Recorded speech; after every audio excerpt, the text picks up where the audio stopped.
Noong ika-19 na siglo, ang Pilipinas ay hindi pinamumunuan ng batas. Ito ay pinamumunuan ng makapangyarihan, at ang pinakamakapangyarihan, ang simbahan at ang estado. Sa gitna ng sistemang ito, may tatlong paring Pilipino: Mariano Gomez, Jose Burgos, Jacinto Zamora. Sila ay kilala bilang Gombursa. Hindi nila hinihingi ang kalayaan ng bansa. Ang hinihingi nila, katarungan, sekularisasyon, ang karapatan ng mga paring Pilipino na pamunuan ang sariling parokya.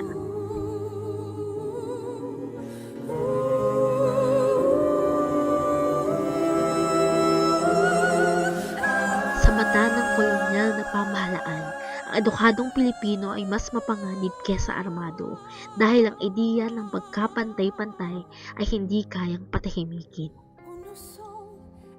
Noong Enero ng taong 1872,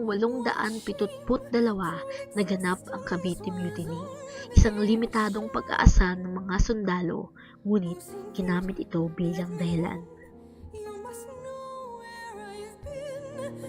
Sila ay inaresto, hinusgahan at hinatulan, ngunit hanggang ngayon walang tatagpo ang opisyal na record ng kanilang paglilitis.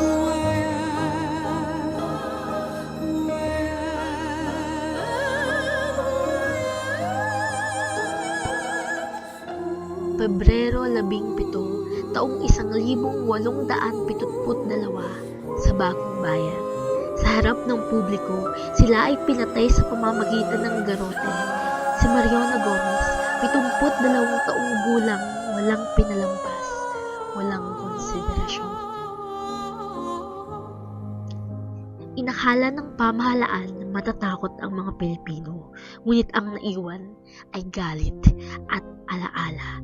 Isang binata ang nakinig sa kwento, ang kanyang pangalan ay Jose Rizal. Inalay ni Rizal ang El Filibusterismo sa Gombursa at ang kanilang pangalan ay naging simbolo ng kolonyal na injustisya. Ang Gombursa ay hindi bayani dahil sila'y pinatay. Bayani sila dahil kinatakutan ang kanilang mga ideya. Mga ideyang buhay pa rin hanggang ngayon.